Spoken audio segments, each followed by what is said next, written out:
Warahmatullahi wabarakatuh. Teman-teman, hadir lagi di channel Kewarasan. Kali ini punggawa kewarasannya adalah orang yang dicari di mana-mana, sulit untuk ditemui, alhamdulillah bisa hadir. Mas Mardigu Sontoloyo. Bagaimana sih itu Mas? ada Mardigu Sontoloyo, ada betul ya? Ada Mas Wowik. Yang sopan yang mana? Yang nggak sopan yang mana? Kayaknya semuanya sopan. Sebagai orang Jawa Timuran itu nggak masalah, gitu ya? Pak. Diancu-ancu itu biasa aja. Kalau dengar Mas Butan lebih gila lagi asu. Iya. Saya nggak tahu kalau ngomong Mas Wowik ini kan ada begitu banyak latar belakang ya. Geopolitik, geoekonomi itu masuk, luar biasa, pengusaha iya, hipnoterapi juga masuk. Terus motivator masuk semua. Itu kayak multi talenta gitu. Gimana ngelolanya itu, Mas Owi? Jadi mungkin karena waktu sekolah selama 6 tahun di negeri seberang itu saya dibiayai oleh negara. Jadi saya merasa berhutang pada negara ini. Dan waktu itu nggak bisa milih bidangnya, yaitu Applied Psychology in Business. Applied Psychology in Business. Jadi dunia aplikasi psikologi untuk diterapkan ke bisnis. Misalnya kayak semua orang bisa jualan kopi atau bikin kopi lebih enak dari Starbucks. Lebih murah dari Starbucks. Atau semua orang bisa buat burger lebih murah dari McDonald gitu misalnya. Atau tapi kenapa mereka datang ke sana? Apa yang mereka jual selain benda itu? Gitu. Nah, mereka itu sangat mengukur bukan rasanya, bukan aromanya, bukan harganya. Mereka malah nggak peduli. Jadi mahal kalau perlu tetap orang datang. Karena yang dijual adalah psychological faktornya, kenyamanannya, pride-nya, family value-nya. Itu yang dikemas, itu yang membuat kita pengusaha Indonesia ini baru bisa dagang, baru bisa modal 10 jual 13 untung 3. Belum bisa jual 10 modal 10 jual 70. Nah, yang sisanya tuh intangible yang tidak berwujud tuh jual rasa. Jadi kalau kata bahasa Jawa tuh sejatine sukmo sejati itu sejatine rasa. Waduh, gua ngawur nih ngomongnya. Baru ketahuan asunya. Jadi yang dimainin tuh rasanya gitu. Nah, itu psychological factor gitu. Jadi latar belakang itu kemudian kita harus ngambil pelajaran selanjutnya di Criminal Mind and Forensic Investigators gitu ya. Jadi Criminal Mind ya, jadi bukan Criminal Act. Oh, mindsetnya dia tersublimasi dalam itu ya, di bawah alam sadarnya itu. Kalau Criminal Act tindakannya itu melanggar hukum. Criminal Mind itu belum tentu melanggar hukum. Karena mainnya jadi semua orang inventor, disruptor itu pasti criminal mind. Karena dia merusak tatanan yang ada. Iya, tapi bisa dalam positive way. Positive way itu. Dan di dalam forensik ya kita mempelajari tentang micro expression. Misalnya kita selama 6 bulan di state penitentiary atau penjara kelas kakap, kita interview orang ke 105 kita tahu ini pemerkosa nih. Oh, ini pedofil nih gitu. Karena udah body language-nya ini segala udah hafal kita udah gitu. Sama waktu kita di Pasar Basah misalnya selama 6 bulan di Pasar Basah di Amerika kita ngelihat begitu orang ke 100 kita bilang ini baru dagang nih. Ini karena pemain lama Mas Wowik, saya tuh pernah punya pengalaman ini waktu saya masih sering naik public transportation, ke bus, ke kereta. Saya kalau ngelihat orang itu saya tahu ini pasti pencuri nih. Dari gerak-geriknya, dari ininya. Kalau pencuri itu dia nggak ngelihatnya, dia ngelihat barangnya. Orang-orang yang sexual harassment itu juga bisa kelihatan tuh. Pasti dia ke benda-benda yang memang dia mau eksploitasi. Dia minat. Jadi betul-betul ke situ tuh. Itu yang kita baca sebenarnya ada eye gesture movement, ada body language, ada ekspresi wajahnya, ada banyak meteran-meterannya gitu ya. Sehingga waktu dulu kalau cek Mardigu, teroris pasti. Karena kita interrogator dan lain sebagainya. Zaman kita kontribusi untuk negara supaya musnah lah orang-orang yang dipasang untuk keburukan, dipasang deh kodenya. Kita nanti akan bicara soal Palestina, kita akan bicara soal terorisme, kita akan bicara soal kemiskinan. Tapi saya mau menutup di bagian ini gini, Mas. Jangan-jangan nama kopi jiwa kan ada tuh. Terus apalagi kopi kenangan itu mulai masuk di situ ya, Mas. Yang dijual tuh kan yang sesuatu yang jadi kopi kenangan itu ya. kenangannya 99%, kopinya 1%. Jadi artinya dia udah mulai main di Rosso itu kan? Dia main di Rosso, iya kan. Iya, untuk melawan Starbucks gitu. Dia main di rasa itu. Oke. Kalau di Surabaya ada rawon setan. Nah itu, karena malam kan. Jualannya malam. Oke, jadi itu yang harus dan disitulah kekuatan Mas Wik itu mencoba mengeksploitasi sesuatu yang di bawah sadar itu ya. Iya, kira-kira. Ada isu yang sangat mendasar di kita. Di satu sisi ada survei mengatakan kepuasan meningkat. Di sisi yang lain absolutisme kemiskinan juga makin meningkat. Ini terhadap apa nih? Ini saya kasih pembuka dulu. Terus ada lagi sebenarnya kok dibilang meningkat kepuasan, harga beras naik. Daya beli kurang.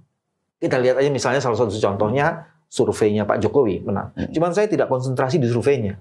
Kok bisa ya surveinya meningkat, kemiskinannya kayaknya absolut. Apa sih salah satu indikator untuk mengurai kemiskinan atau bukan mengurai, untuk memetakan, mengcapture kemiskinan itu apa misalnya? Yang sebenarnya kita harus edukasi masyarakat apa itu survei. Karena kalau yang disurvei adalah mana pemimpin yang paling humble menurut Anda, jawabannya Jokowi. Iya 80% bilang Jokowi. Terus itu juga orang yang suka Pak Jokowi humble 80%. Itu nggak ada ukurannya sama beras. Jadi kita harus pisah-pisah tuh. Oke. Harus kategorisasi klaster-klasternya. Iya, waktu ditanya di survei apanya Pak Jokowi ya? Bener nggak? Baik. Kesukaan terhadap humble-nya dia. Ya udah dia humble memang. Gue juga suka humble-nya dia. Saya belajar humble. Bener, saya pernah bilang kalau kenapa saya nggak bisa jadi presiden. Salah satunya karena saya nggak bisa humble. Pak Jokowi itu bisa ya bertemu 10 orang nggak pakai sandal, dia copot sandal supaya dia sama dengan masyarakat.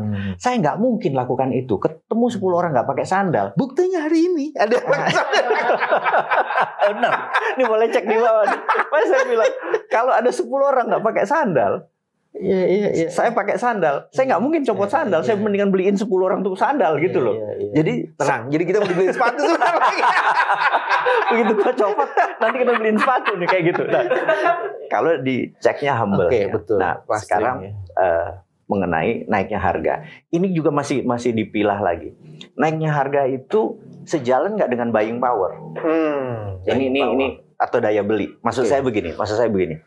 Saya adalah di dalam teori ekonomi saya mungkin termasuk orang yang sering menyerang Ibu Menteri Keuangan, ya kan? Karena siapapun presidennya menterinya sama gitu ya.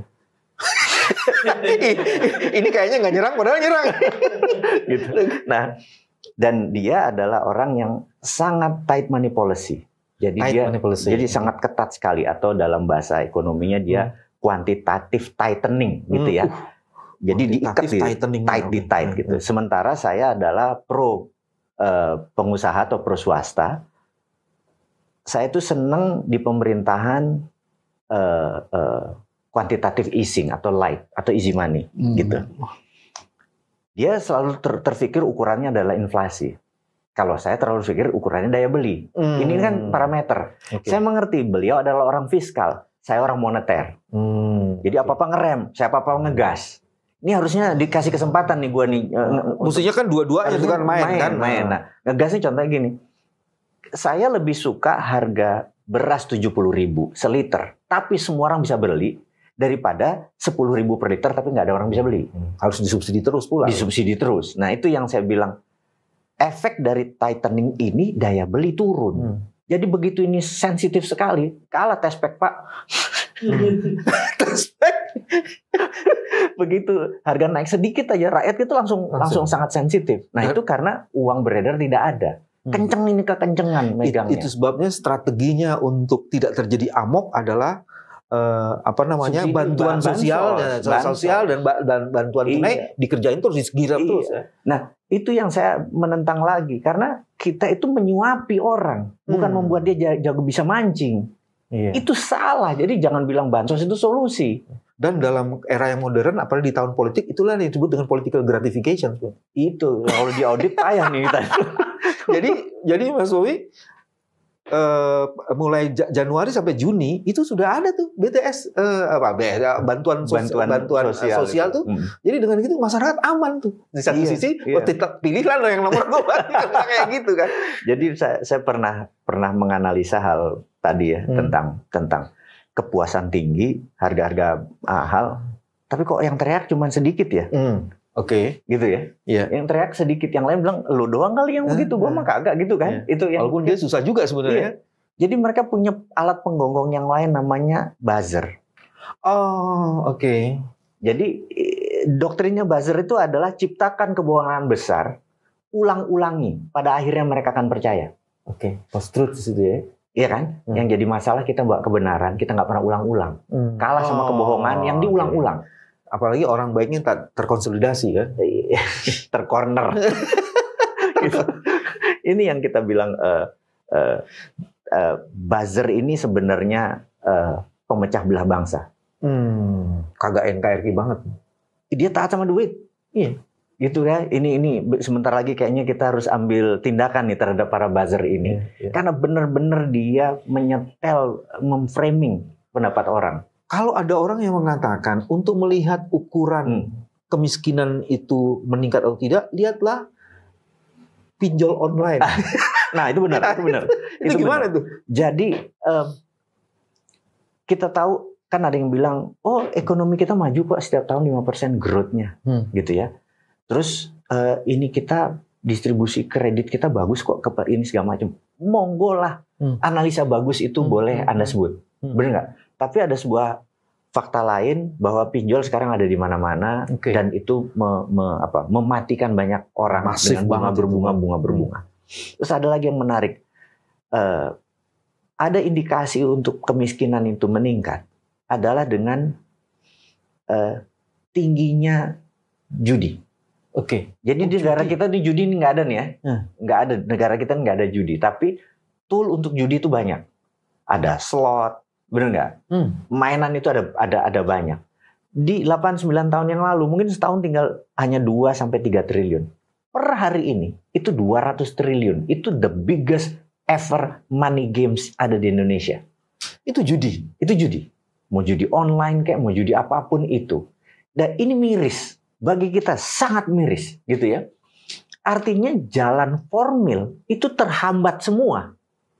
Jalan informal lah, mereka perlu makan. Jalan apa? Ya udah gue taruhannya mau lewat online. Ini sangat miris. Ini yang saya bilang bahwa wahai pemerintah sekarang, Anda jangan klaim Anda tumbuh. Jadi kita membedakan dengan ini, lihat sebuah realita pinjol membuat orang bisa bunuh diri, kecewa dengan macam-macam, ditambah akhirnya nggak ada kerjaan, dia berjudi. Nah, yang menarik, angka pengangguran turun. Oke. Gini. Di zaman SBY,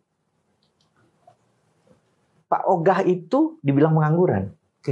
Kalau kita ubah pembaginya, bahwa Pak Ogah itu yang ini terus tukang parkir karena dia dapat income, dia punya berpendapatan, terus ada 1 juta orang jadi punya pendapatan, terus bilang, ini berkurang. Ya karena lo parameternya yang lo ubah, bukan lapangan kerja yang lo buka gitu loh. Jadi indikator untuk merumuskan itu yang diubah. Yang lo ubah itunya terang aja semua terlihat berhasil gitu. Itu yang saya bilang, jangan gitu dong rakyat, jangan dibodohin dengan data. Karena data tinggal ubah parameter gitu ya. Nah kita minta ke depan nih jujur-jujur aja lah. Jangan pamer data, pamer realita. Mas, itu kan artinya kita seolah-olah baik-baik saja, tapi itu di dalam hancur tuh, jeroan organ ketahanan sosial sebenarnya hancur banget itu kan artinya. Sebenarnya ada yang menarik, bukan sekedar hati kita yang rusak, akal sehat kita juga kayak yang bener yang mana sih? Kayak orang gila kita nggak bisa membedain reality sama imajinasi. Buset. Iya kan? Jadi ini bener apa enggak gitu ya? Karena kita over information saat ini masyarakat. Jadi di dalam psikologi itu otak manusia itu hanya bisa menerima 5-7 informasi pada saat bersamaan. Tapi kalau di flooding dengan ratusan informasi, pala kita hang. Kalau kemudian hari ini yang disebut dengan angka kemiskinan sudah 1 digit, di bawah 10%, maksudnya percaya? Sangat percaya. Tapi kalau diperiksa kayak tadi itu, iya karena datanya itu loh maksud saya. Kalau pakai data itu ya gue, jadi datanya tidak salah, tidak. Apakah dia benar-benar? Tapi lu parameternya yang gue nggak setuju gitu. Jadi kalau pakai ukurannya Mas Uwik, berapa sebenarnya kemiskinan struktural jumlah? Rasanya 27 sampai 30 juta kita di bawah kemiskinan, di bawah 0, sekian dolar. Saya lupa ini ya. Sangat miskin. Dan ini yang mereka di cover dengan subsidi, gitu. Ini ada yang menarik. Jadi struktur ekonomi itu harusnya gini. Kalau ini piramida ekonomi ya, top piramida, terus ke bawah segala macam tuh kira-kira piramida. Yang bagus itu negara kalau pensil, yang bagus. Kayak gitu ya, nggak terlalu piramida. Anggap di sini orang kaya, oligarki, terus gini segala macam. Yang menarik sekarang nih gini. Sekarangnya yang tengah dikecilin. Jadi sekarang tinggi, gini, terus ke bawah begini nih modelnya. Oh, gitu ya. Nah, dan ini by design. Kayak pohon cemara gitu. Jadi cara memiskinkan, gini, cara melanggengkan kekuasaan adalah musuh lu kecilin income, pendapatannya, dimiskinkan. Jadi begini nih, set gini kecil, jadi ke bawah. Nah, di bawah ini dikasih subsidi. Nah, maka kita di tengah nggak bisa bergerak. Ini saya bilang dia sampai 2034 kalau diginiin lo cuma diem aja begini. Demo nggak bisa, ini nggak ada, ini nggak gerak gitu. Ibaratnya itu di kelas, kalau mau kita pakai klasifikasi kelas menengah, itu kelas menengahnya dikecilin. Gitu. Jadi kelas menengah on lah di situ ya. Iya. Karena kan orang dia kelas menengahnya. Set, yang ini pasti ke bawah, yang bukan dia. Pasti sisanya mereka ke atas. Gitu. Mas, yang saya masih ini penasaran itu daya beli rendah. Judi online meningkat. Itu kan sebenarnya iya pinjol di mana? Itu kan sebenarnya kalau dihitung ya hancur kan soal ekonominya. Setuju. Ini yang kita ada bom waktu tuh udah tik udah begitu. Gitu. Jadi sudah kayak menghitung waktu. Udah menghitung waktu gitu. Ini kita harus ada kesadaran nasional bersama untuk kita ini on the wrong direction nih sebenarnya. Gitu. Kita nggak boleh nutupi lagi bahwa everything oke, nanti begini-begini. Enggak. Kita harus bilang bahwa ini ada potensi besar meledak gitu ya. Dan itu nggak bisa ditutupi dengan apa tadi, jaring pengaman sosial dikasih segala macam, nggak bisa. Sekarang saya mau naik ke atas, Mas. Di tengah situasi Indonesia ini, terus kita kalau mau naik ke atas dengan mengambil contoh tadinya sih Ukraina, Rusia. Sekarang yang lebih orang lihat adalah Palestina, Israel. Sebrengsek-brengseknya situasi di Indonesia, ada yang lebih zalim dan sangat brengsek banget gitu situasi di sana itu, Mas. Ya kan? Ini kita masih ibaratnya ini kagak ada perang, kagak ini bukan perang. Kalau perang ada hukumnya. Ini orang kayak dimusnahkan tuh, cleansing, genocide. Iya.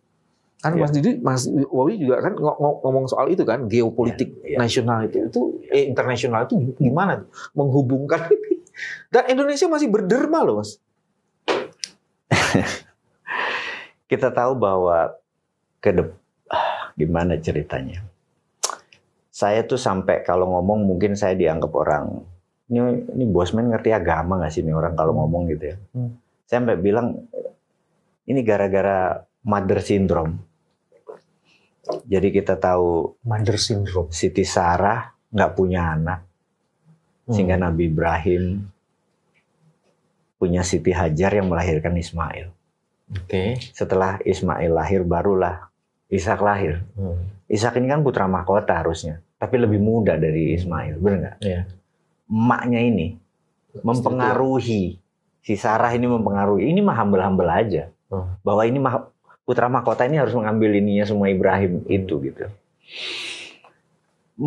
Dendam emak inilah yang akhirnya jadi Israel dan lain sebagainya. Bener kan? Yang ini kita menjadi victim dari.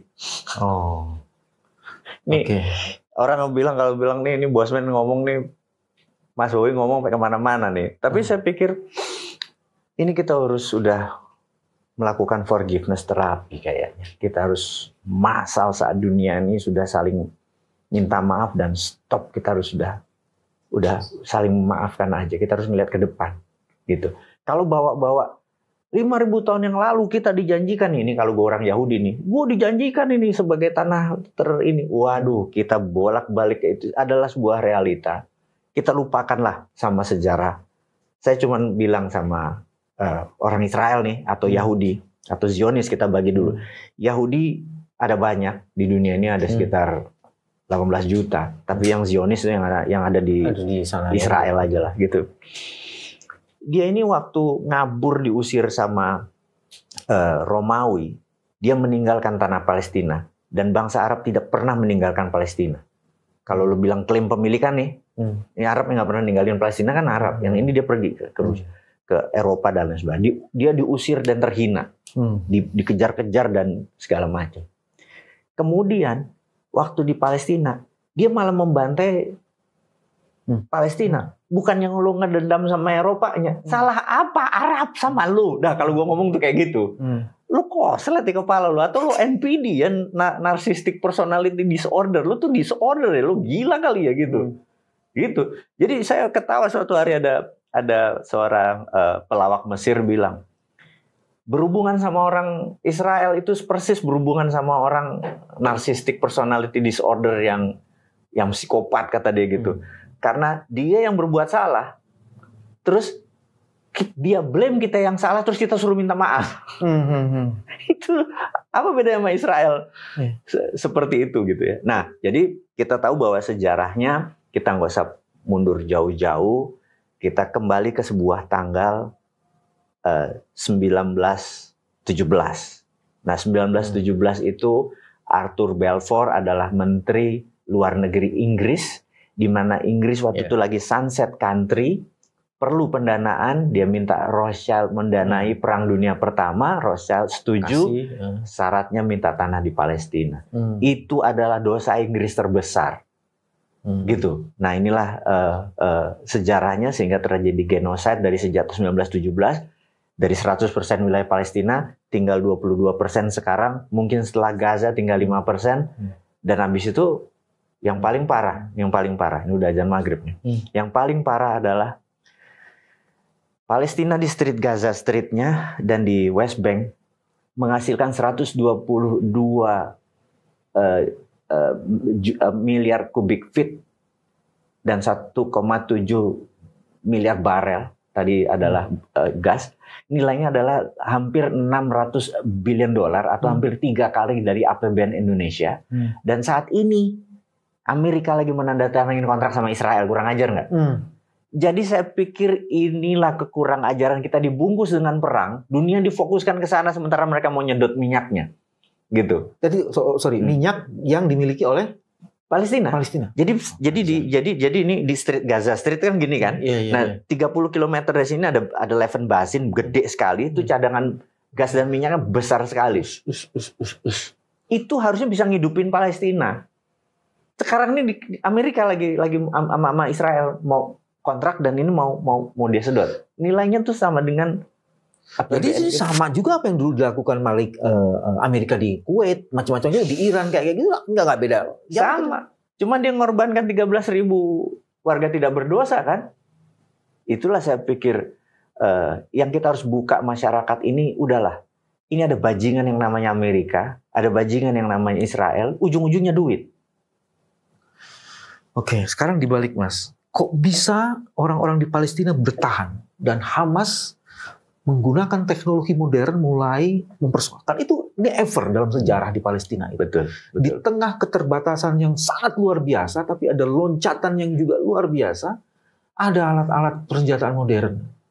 Itu gimana itu? Ini dari sisi positifnya. Iya. Luar biasa sekali itu. Sampai orang sekarang berbondong-bondong respect dan hormat. Betul. Ini gila nih, orang dihancurin kayak gitu, nggak ada keluhan sama sekali, dan bahkan kemudian ini ada taktik perang yang kita shock ini di dunia militer, analisis militer. Teman-teman saya dari luar negeri banyak mendiskusikan waktu pertama menggunakan paraglider sebagai alat perang, itu kita kaget-kaget. Iya betul. That smart, karena nggak kebaca radar, dia terbang rendah. Iya. Dia pikir gila ya strateginya Hamas ini, benar nggak? Itu satu. Terus perang gorong-gorong itu menarik sekali, karena perang gorong-gorong terbukti di Palestina bukan sejarah baru dia buat. Jadi dalam zaman Alexander the Great, Jadi jauh sebelum Vietnam malah ya. Jauh, 300 tahun sebelum Yesus atau before Christ gitu ya, kalau kita bahasa ini atau Masehi. Alexander the Great berusaha menaklukkan Filistin waktu itu. Dia pikir paling 3 hari gitu ya. Ternyata seminggu nggak takluk-takluk gitu. Terus dia ambil pasukan 2 kali lipat, dia mendarat di sana, nggak ada orang. Ternyata gorong-gorong itu sudah sampai lembah Sinai. Jadi mereka gitu, begitu mereka lengah, mereka balik lagi nyerang gitu ya. Akhirnya Alexander Great tidak jadi menaklukkan Filistin, dia langsung jalanin lagi terus. Jadi tidak takluk. Jadi perang gorong-gorong itu memang haknya atau stylenya Palestina, stylenya. Dan gorong-gorong itu menurut data intelijen panjangnya 500 km. Jakarta. Bayangin 500 km dengan labirin yang sangat rumit. Jadi hampir sama dengan New York subway punya, rumit sekali. Sama kayak gorong-gorongnya Freeport itu kan? Iya kayak gitu. Bener. Kalau itu pakai teknologi tinggi, cangkul gitu. Ini manual. Jadi kita lihat bahwa mereka sangat militan menggunakan, dan diduga sebelum perang Hamas itu mengendalikan $1 billion transaksi melalui gorong-gorong. Karena tembusnya sampai, dia punya 300 jalur sampai lembah Sinai kan, sampai semenanjung Sinai maksudnya. Jadi dia punya banyak masuk ininya, keluar masuknya. Saya mau stop di situ, Mas Margo gini. Jangan hina kalau ada orang main di gorong-gorong jadi presiden. Benar juga. Orang dia belajar dari gorong-gorong. The power of gorong-gorong. Benar juga, baru ingat gue. Terus teknologinya loh Mas, teknologinya tuh kalau tadi para graders oke lah itu. Kan teknologinya dia bisa nembak gitu, dia bisa merusak sistem pertahanan. Jadi dia punya beberapa roket, semua buatan handmade. Jadi dia memang kita tahu handmade ya. Semua itu handmade. Jadi itu yang di surprise oleh kita. Kita pikir pertama kita menduga barang-barang dari Ukraina yang dibelokin di pasar gelap. Ternyata ada yang kayak gitu, nomor serinya ada. Kemudian barang-barang Afghanistan yang tersisa dari Amerika, nomor serinya ada. Tapi begitu mereka terus begini kan, dan mereka ketahui ternyata homemade. Jadi semua orang udah bisa buat, semua orang. Jadi mereka bisa buat roket, jadi bukan buat granat mereka bisa buat roket. Dan ini sangat belajar dari YouTube pas itu. Kayaknya iya. Jadi kita ngelihat ini new kind of war. Jadi sebenarnya Amerika agak shock, kemudian Israel juga agak shock gitu ya. Dan kita tahu perang di Timur Tengah, perang di Arab itu nggak pernah ada yang sebentar. Jadi menurut kita ini akan panjang. Ini akan melelahkan, dan jangka panjangnya akan mempengaruhi geopolitik Indonesia nih. Terus Mas itu kan bisa berpengaruh tuh Mas pada geopolitik yang di ekonomi internasional tuh kan. Dan itu kaitannya ke Indonesia. Itu gimana cara ininya Mas, ngelacak ininya? Saat ini yang paling kita takuti adalah suatu hari harga minyak dunia itu akan naik. Dan saya menduga kalau Amerika di belakang, kan ada pertanyaan, apakah kira-kira di tahun 2024 Pilpres ini asing akan cawe-cawe nggak? Oke, masuk dulu ke Indonesia ya. Kita menjawab tentang geopolitik itu. Maka kita pernah ingat bahwa di tahun 98, 97 Soeharto tuh dijatuhkan bukan dengan military action, tetapi dengan economic action. Economic hitman masuk dari harga rupiah ke dolar 2.500 jadi 15.000, kolaps langsung. Benar nggak? Nah, di kita juga adakah Amerika ini akan melakukan cawe-cawe? Ini penting sekali nih untuk kita diskusiin ini tentang dunia intelijen itu. Karena kita tahu 10 tahun terakhir pemerintahan Pak Jokowi yang kemarin itu miring ke Tiongkok. Ya kan? Miring ke Tiongkok. Dan sampai sekarang kan miring. Kayaknya seterusnya akan miring. Tengleng lama-lama miring, tengleng. Tengleng, makanya itu. Kalau kapal miring, kapten ya benar kan lu miring. Karena ke satu sisi gitu ya. Nah, di Amerika tuh kehilangan sepertiga potensi pasarnya, dan GDP dia turun 1% gara-gara kehilangan potensi Indonesia dan ASEAN. Gitu ya. Jadi kayaknya kalau ke depan nih kayaknya Amerika menurut analisa kita pasti akan melakukan sesuatu. Ini analisa kita. Analisa kedua adalah pasti Tiongkoknya juga nggak akan diem aja, benar nggak? Gitu. Jadi ini nanti perang Baratayuda kita di bawah ini akan ditunggangi dengan perang bintang nih. Gitu. Ngeri ya. Ini ngeri sekali. Ini ngeri sekali. Dan mereka kekuatannya adalah di sosial media dan internet. Jadi kita sudah kebetulan kita punya beberapa cyber army gitu yang memonitor terus. Terasa kok IP-nya udah bukan IP Indonesia lagi. Ini Mas sekarang udah mulai hangat gitu. Iya, sudah mulai hangat, terasa. Yang main sudah ini yang main udah perang bintang nih. Jadi di darat kita diamprokin, di udara ternyata ada perang bintang gitu ya. Gitu. Nah, perang bintang biasanya sponsornya negara lain gitu. Saya mau masuk di perang bintangnya, cuma ada satu yang menarik Mas. Sekarang ada satu orang baru masih muda, namanya Abu Ubaidah, juru bicara Al-Qassam, dan sekarang tenar banget Mas. Betul. Kalau dia bicara, kan sekarang gini, kan tadi kan, jadi di media sosial itu sekarang hampir seluruh kebohongan Israel tuh dibongkar oleh si Abu Ubaidah ini. Dan ini keren banget, sekarang menjadi tren baru, ini keren nih kalau dia, padahal kan dia pakai sayap gitu kan, nggak kelihatan itu. Itu emang harus muncul kayak gitu ya Mas ya? Kita tahu saat ini propaganda dunia adalah dari pihak Israel katanya pasukan Hamas membunuh segala macam, dan itu sudah terbukti makin ke sini bahwa itu tidak ada, gitu kan? Itu hanya propagandanya. Aku haus terus begitu ngomong-ngomong. Mas ini bisa diminum Mas. Oke. Gitu. Nah, jadi warfare atau peperangan itu tidak hanya military war bedil-bedilan. Jadi ada namanya propaganda, perang media, war propaganda ya. Iya, perang media. Jadi pihak Israel melakukan, Hamas pun punya. Sekarang dia melakukan gitu. Ya. Nah, yang menarik nih. Hamas itu belajar dari Rusia. Oh, baik. Jadi benar-benar di-provide, dikasih data, dikasih informasi, dibelas sama arminya Rusia.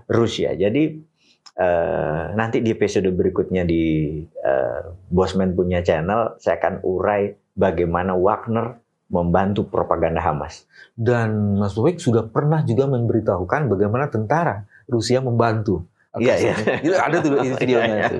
Gue udah profile juga Mas. Terus ya itu. Jadi saya pikir di sini kita lihat bahwa kalau memang mau membantu tuh kayak Putin, bukan hanya himbauan, tapi action, gitu ya. Nah kita nih yang kita tunggu adalah action kita apa. Kalau sekedar action kita malah, karena masyarakat semuanya adalah pro Palestina, demi mendapatkan suara dia juga pakai sialnya Palestina, pakai ini Palestina, ya lo mah jualan, bener nggak? Nggak dari hatinya gitu. Yang kita tunggu adalah actionmu apa? Memperbanyak pernyataan. Tapi ada asik nih Mas. Gimana tuh? Tak kuat dihujat warganet Indonesia, tentara Zionis ancam melapor polisi Israel. Jadi sekarang Mas ternyata warga negara Indonesia yang ngejulitin Israel tuh banyak banget. Mas. Betul. Dan itu membuat marah mereka itu. Dan ngejulitinnya itu kemudian yang memprofile yang Abu Ubaidah itu, ini keren gitu. Jadi seolah-olah Israel kebohongannya itu mulai kebongkar dan mulai dijulitin kayak gitu tuh. Kita kayaknya saat ini memang kekuatannya emang di media sosial. Karena saat ini kita nggak punya senjata yang kurang canggih dan lain sebagainya. Senjata kita adalah netizen. Maha benar netizen dengan sabdanya. Itu adalah the fifth army of Indonesia. Angkatan kelima perang Indonesia adalah netizen, Pak. Netizen ya. Kita bisa nyerang Filipina, bisa nyerang Singapura, bisa nyerang Israel hanya pakai kekuatan netizen. Dan juga ada hacker-hacker Indonesia sekarang berkumpul di hacker dunia untuk nyerang juga situs resminya itu. Dan itulah salah satu masterpiece kita. Kita menduga bahwa ada satu putra bangsa Indonesia yang membocorkan data sehingga Iron Dome-nya itu Israel kebuka sehingga roket dulu kan Iron Dome itu tingkat ketepatannya 98%, alias dari 100 roket dua masuk 19 ke blok gitu ya. Waktu malam itu tuh kebalikan, 50% masuk, makanya kaget kok Iron Dome yang begitu canggih ini punya bisa jebol. Berarti kan itu orkestranya rapih banget, serangan udaranya nggak kena radar. Bener nggak? Terus lewat gorong-gorong, terus lewat hacker, kemudian lewat roket. Sempurna serangan itu benar-benar wake up call. Kaget semua orang bahwa gila nih Hamas sudah berpikir segitu jauh strategi perang militernya. terus kita pikir dia akan tidak survive segini lama karena perang 50 hari itu kalau dia nggak kuat logistik, nggak kuat mental, nggak kuat segala macam, udah hilang dari kemarin-kemarin. Karena terbukti tahun 67 waktu 5 negara Arab menyerang Israel, cuma 6 hari udah berantakan logistiknya, gitu ya. Perang tahun 48, 49, sama setahun habis itu kalah logistiknya. Nah, Hamas ini udah perang dari sejak 2007. Gitu ya, dan sekarang ini perangnya masif kan, istilahnya blown war gitu, benar-benar abis-abisan, dia masih survive. Nah, di sini yang kita bilang, wah ini gallant people nih, orang-orang pilihan nih bisa survive segini banyak nih gitu, karena dia tersenyum dengan kematian. Iya, itu bedanya. Dan yang menarik di Israel ada 3 tuh Mas. 1, kondisi keuangannya sekarang rapuh, karena kemudian biaya perangnya itu luar biasa gedenya. Ada korupsi merajalela. Biasa kalau Alusita itu korupsinya ada di situ tuh. Iya. Kayaknya di Indonesia juga gitu. Kayaknya gitu. Gitu juga ya. Menanya katanya yang mana ya? Spill dikit. Tenang. Kita belum buka. Kita nggak nyebut nama kok. Jadi nggak ada pasal kok. Terus yang ketiga Mas, sekarang tuntutan masyarakat agar Netanyahu turun itu juga kenceng loh Mas.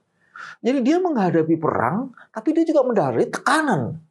Netanyahu memang kemarin-kemarin itu ada konflik di internalnya mereka. Jadi waktu di hari pertama dia pun menyatakan perang terhadap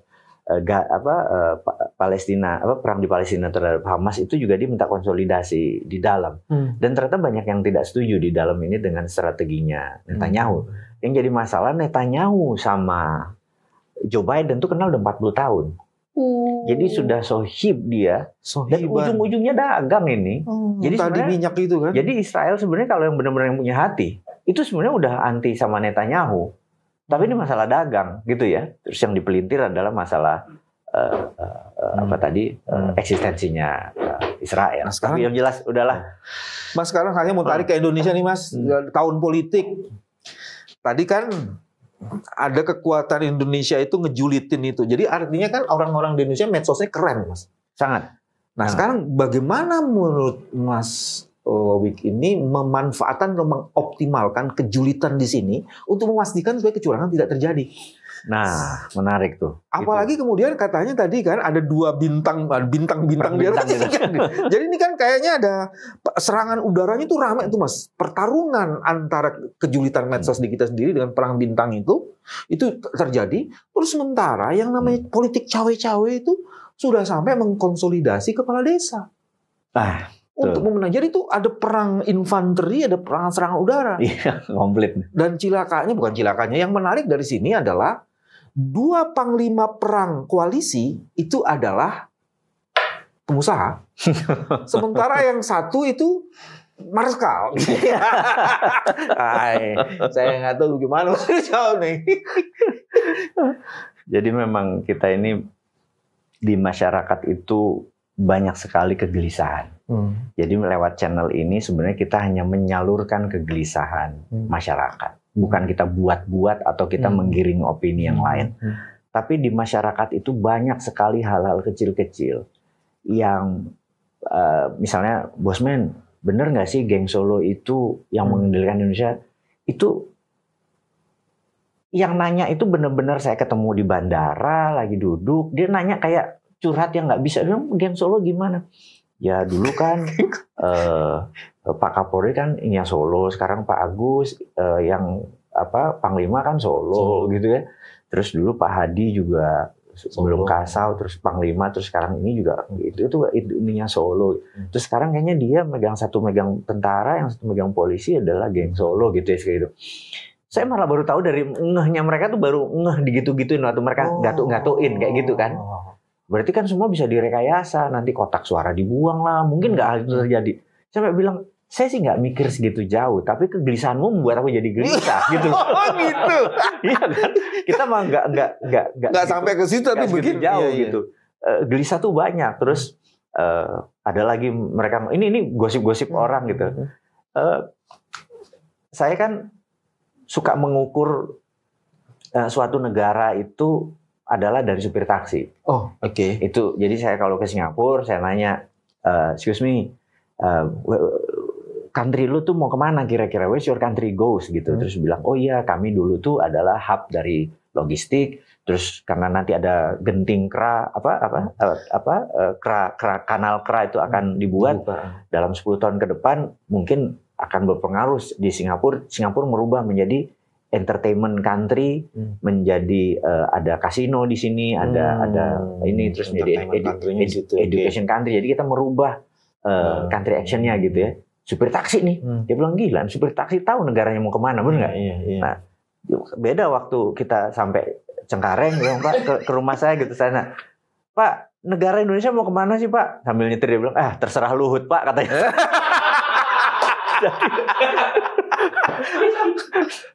Itu kapan? Sebelum Pak Luhut sakit maksudnya? Nah, ini bukannya sama ini. Jadi saya tuh saya lagi duduk di pesawat, sebelah saya dulu. Pak Mardigu ya, oh iya assalamualaikum dulu. Udah kalau itu nggak bisa tidur. Dia nanya, Pak Jokowi itu kan punya 3 think tank Pak ya. Wah saya nggak tahu nih. Coba gitu. Jadi orang bawah itu banyak sekali omongannya karena informasi itu terbuka. Saya bilang think tanknya siapa? Think tank Pak Jokowi itu kan Surya Paloh, Bu Mega, sama Pak Luhut kan. Oh iya saya bilang gitu. Think tank sama ting tong. Iya, ya itu peng-peng nih.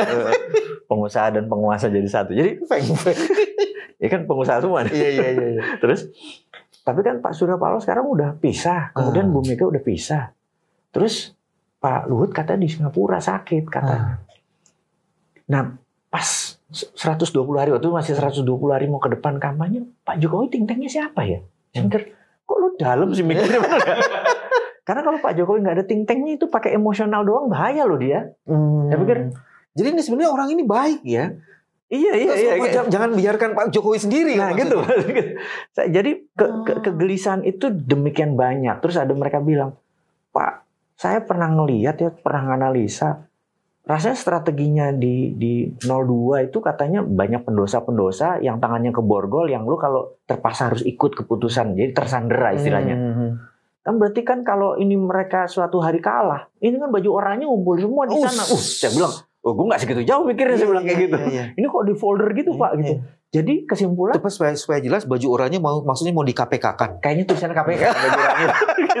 Maksudnya mereka. Jadi gitu ya? Berusaha sandi tapi orang pada ngerti semua. Terus nanti, jadi mereka kayaknya suatu kelompok yang tidak mungkin kalah dan tidak boleh kalah deh Pak. Ya juga ya saya bilang gitu. Terus Pak bagaimana cara mereka menang? Ya voting, kotak suara. Nah kalau kotak suara ternyata tidak memenangkan mereka, kan mereka harus punya cara lain Pak. Dan ternyata sekarang bukan kotak suara. Nah apalagi pakai apa? Kardus suara Mas. Iya. Karena bukan kotak ya. Kardus. Oh iya kotak ya. Jadi boleh diborgol, boleh pakai gembok, tapi maksudnya lebih mudah dihancurin ya gitu. Dibuangnya lebih gampang. Oke.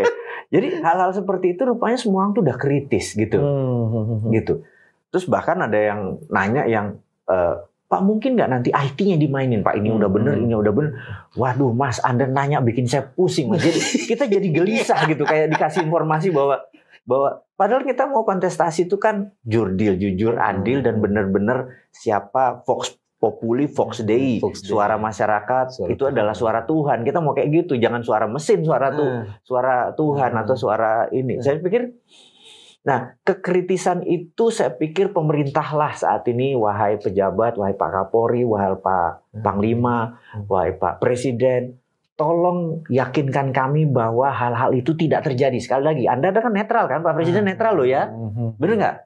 Terus Pak semua juga organ tadi, negara tadi netral loh ya, bener nggak? Nah, saya minta Anda naik sumpah deh atas nama Quran agama Anda. Saya bersumpah bahwa saya adalah sejujur-jujur, seadil-adilnya yang membawa Indonesia nanti ke depan adalah benar-benar pilihan masyarakat. Saya tunggu Pak, sumpah pocong kalau perlu Pak. Oh jangan ya.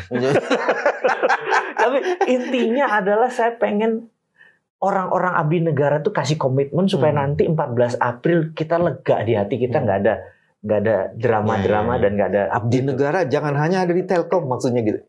Iya udah. Maksudnya. Oh iya ada abdi ya di sana. Ada abdi. Iya. Jadi sekarang kita mengandalkan benar-benar seolah-olah mereka tidak harus netral. Tapi kita tahu ada begitu banyak cawe-cawe. Terus call emergensinya ke masyarakat Kalau tadi kan call emergensinya ke pejabat. Yang kita tahu Iya, itu berapa persen sih? Yang punya nurani. Jahat bener. Kalau yang ke masyarakat apa nih, Mas? Saat ini yang kita harapkan masyarakat adalah semua orang, terlepas Anda dari pendukung 1, pendukung 2, pendukung 3, yuk kita pakai hati nurani untuk jadi saksi independen yang gratis, yang tidak perlu dibayar atas nama NKRI garis lucu. Kita harus lempeng. Lucu Pak, jangan stres-stres Pak, lempeng aja gitu dan lucu gitu ya. Jadi kita fun bernegara itu gitu ya. Jadi kita yuk kawal mulai dari kotak suara pertama kali sampai ini, dan kita catat, kita kawal pakai kejujuran nurani supaya 2024 ini benar-benar suara Tuhan yang terpilih. Tapi secara apa lagi yang lebih gede gitu. Tapi penguasa gimana Mas? Karena kemarin tuh kita sebut aja langsung, koalisi Amin banyak bikin banner Mas, tapi dari kardus, dari karung. Sementara ada koalisi yang lain lagi gitu, di satu kabupaten seragam, diantar pakai mobil salah satu BUMN. Itu cepet, pagi, malam 10 malam belum kelihatan, besok pagi udah terpasang semua. Dan itu satu kecamatan, udah dihitung tuh, terus muncullah tagar muak gitu. Jadi itu kan duit segitu banyak kan nggak mungkin dari satu pocket itu. Jadi kalangan pengusaha mempunyai posisi yang sangat strategis sekali untuk memastikan ada tidaknya kecurangan. Maksud saya ini pasar. Kalau tadi kan rakyat udah, penguasa udah, ini pasar nih Mas. Jadi saya teringat ini bahan saya bawa di Lemhanas. Jadi saya ngajar nanti bahan ini nih saya bawa. Jadi saya mempelajari tentang Argentina sebagai negara yang tidak pernah keluar dari middle income trap country. Padahal di tahun 1870 Argentina adalah one of the richest country in the world. Selama 5 dekade, selama 50 tahun sampai 1920, Argentina disebut bread basket of the world, atau yang memberi makan dunia. Karena dia kekuatannya dari agriculture, gitu ya. Kekayaannya hampir sama dengan Amerika, dan di masa itu kekayaan sama dengan Perancis, gitu. Tapi jadi bukan hanya bolanya ya, ternyata dia punya kekuatan ekonomi. Ternyata dari 1920 sampai sekarang, 100 tahun, Argentina stuck di bawah kemiskinan dan utang, inflasi, negaranya selalu ribut, politiknya selalu gitu.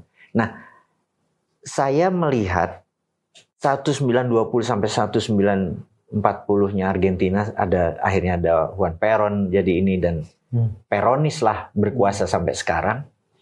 Itu kebijakan negaranya pro oligar. Jadi saya merasa kalau rakyat tidak sadar bahwa pemerintah yang pro oligar tidak akan membuat rakyat kaya persis seperti Argentina. Ada contohnya nih negaranya. Kenapa kita melakukan the same mistake, kesalahan yang sama? Nah, karena itu apakah oligar ini bisa kalah, atau pilihan oligar bisa kalah? Kan kita lihat sejarahnya lagi. Saya mungkin akan cerita ini sejarah bahwa Amerika pun di abad 1890, 1900, 1910 orang kaya menentukan. Jadi disebut plutokrasi. Plutokrasi adalah orang kaya menentukan jalannya negara. Kalau oligarki sekelompok orang menentukan jalannya pemerintahan. Nah, plutokrasi ini terjadi di Amerika. Jadi JP Morgan, Schwab, atau orang-orang seperti Rockefeller, itu apa yang dia endorse yaitu jadi presiden, gitu ya. Sehingga Amerika itu dulu adalah negara oligar dan kebijakannya pro oligar. Jadi dulu nggak ada BPJS, pokoknya buruh, petani, nelayan istilahnya sengsara. Yang orang kaya seperti sekarang ini keadaan di Indonesia. Tapi ada yang menarik. Suatu hari ada 3 kayak konsultan politik gitu. Ini kita 1915 atau berapa. Mereka lagi makan di kafe, diskusi. Tahu-tahu ngeliat ada satu senator Chicago, tinggi, gede. Terus mereka bilang, kita jadiin dia presiden. Dia lagi shoe shining, lagi bersihin sepatu gitu. Dan ini jadi pelajaran psikologi menarik di kampus saya dulu. Orang itu namanya Warren Harding. Nah, Warren Harding ini jadi presiden Amerika. Nah, singkat cerita, mereka bilang, lo mau nggak jadi presiden? Tapi gue nggak punya duit. Anggap gue nggak punya 9 triliun untuk jadi. Nggak apa-apa. Pokoknya lu ikutin skenarionya. Kebetulan dia tinggi, gede, ganteng. Jadi orang kita itu, orang dunia maksudnya, kalau dia tinggi, gede, posisi kita di bawah, dia tuh superior, kita inferior. Dia punya otoritatif. Jadi kalau dia ngomong, apalagi dia ganteng, suaranya enak, itu akan membuat orang lebih terpesona. Yang penting skrip ngomongannya sesuai. Dia mau nih, padahal dia senator loser. Dibuat skenarionya terus dari jadi mana? bukan yang gemoy, bukan yang gemoy, yang lucu. Benar juga ya. Yang charming gitu ya. Yang charming gitu. Vokalnya bagus, intonasinya bagus, terus diisi muatan. Nah, bertiga itu akhirnya ngumpulin apa? Mereka ngumpulin UKM. UKM, oke. Usaha kecil dan menengah. Dia bilang kalau ini menang, ini pro UKM nih. Anggap sekarang ini kita ada 60 juta UKM, kita kumpulin nih. Ada 9 juta UKM, masing-masing kasih 1 juta perak, maka ada 9 triliun juga, benar nggak? Nah inilah yang menentukan kebijakan untuk bisa ngalahin oligar. Oke. Jadi kita ini harus, masyarakat tuh harus, gue mau perubahan misalnya gitu ya, kumpulin lah. Dengan itulah terjadi akhirnya Warren Harding jadi presiden Amerika. Dan langsung dia menebas kebijakan para oligar. Nah dulu itu bahkan Federal Reserve lebih kayak oligar, lebih kayak Andrew Carnegie daripada Federal Reserve. Maksudnya lebih kayak Mas Bambang daripada Bu Ani, Menteri Keuangan gitu ya. Dan Bank Indonesia. Dan Bank Indonesianya ini. Nah ini waktu lebih kaya Mardigu kan sebenarnya. Akhirnya kebijakan itu diucap. Ini akhirnya sekarang Amerika tuh antara UKM, oligar sama negara 1:1 sama itu kacau memang waktu itu. Korupsi apa segala macam bubar. 1930 Amerika menentukan dunia baru gitu ya. Nah, oke. Kita pun bisa. Jadi ada cerita bahwa kalau kita tidak patahin nih oligar, itu selama 100 tahun oligar akan berkuasa terus. Gitu. Atau kita putusin sekarang nih 2024 nih teman-teman nih. Ya pilihan ada pada Anda ya, siapa yang Anda mau pilih tadi. Dan peran strategisnya dalam konteks tadi itu adalah UMKM ya. Dalam contoh tadi. UMKM. Jadi UMKM kita kumpulin. Jadi kan ada buruh, petani, nelayan. Terus ada UMKM. UMKM ini 99%. Yes. Dan di sini juga Indonesia cukup gede tuh UMKM. UMKM gede. Nah ini yang kita mau ambil. Ini aja. Gitu. Kaum moderat ini yang modal dengkul urat ini kan. Karena nggak bisa pinjaman ini saat ini. Mereka harus bisa hidup dari sumbangan satu sama yang lain. Karena sistem kita ini saat ini memang memiskinkan, tidak mungkin UKM kaya. Contoh ya. Dan ini saya menantang Ibu Menteri Keuangan nih. Jadi saya seneng nih. Jadi siapa tahu nanti siapapun presiden pokoknya Menteri Keuangannya bosman gitu. Jadi contohnya gini. Dulu itu kita boleh namanya project based loan. Jadi misalnya Mas siapa namanya? Mas Uli itu dapat project dari Pertamina suruh ngelas pagar 1 kilometer dapat 2 miliar. Mas perlu modal kerja 500 juta. Dengan surat Pertamina tadi, bank keluarin. Itu namanya project based loan. Di Indonesia, digunting itu peraturan. Sama Bank Indonesia nih. Yang boleh namanya asset based loan. Jadi, walaupun kamu dapat project, tetap ada tanah nggak senilai semiliar. Jaminannya. Jadi, asset based loan, projectnya nggak direken. Nah, karena sementara secara hukum alam, hanya 7% pengusaha yang punya jaminan. Yang 93% ini UKM nggak akan pernah bisa dapat jaminan. Akhirnya dia kawin banyak supaya mertuanya banyak, benar nggak? Supaya rezekinya banyak. Akhirnya pinjam sana, pinjam sini, tengkulak, pinjol dan lain sebagainya. Karena by system kita nggak bisa kaya. Itu yang saya mau challenge. Saya janji sama UKM nih, kalau gue ya istilah jadi Menteri Keuangan, gue buka project based loan. Jadi kontrak-kontrak dari itu bisa lu jaminin ke kita. Karena kontraknya solid, Pertamina kok yang ngasih kontrak. Ngapain bisa jaminan lagi gitu ya. Nah hal-hal seperti inilah yang membuat UKM itu harusnya, lu mau kaya bareng. Iya kan? Ubah sistem dari sistem cara kita bridging money tadi gitu. Nah urusan nanti itu bank syariah dan segala macam itu teknis, benar nggak? Tapi kalau boleh project based loan, ini semua orang langsung take off. Teman-teman, inilah kewarasan kita dan penjuru kewarasannya adalah Mardigu, Bosman. Terima kasih, sampai ketemu lagi. Assalamualaikum warahmatullahi wabarakatuh. Waalaikumsalam.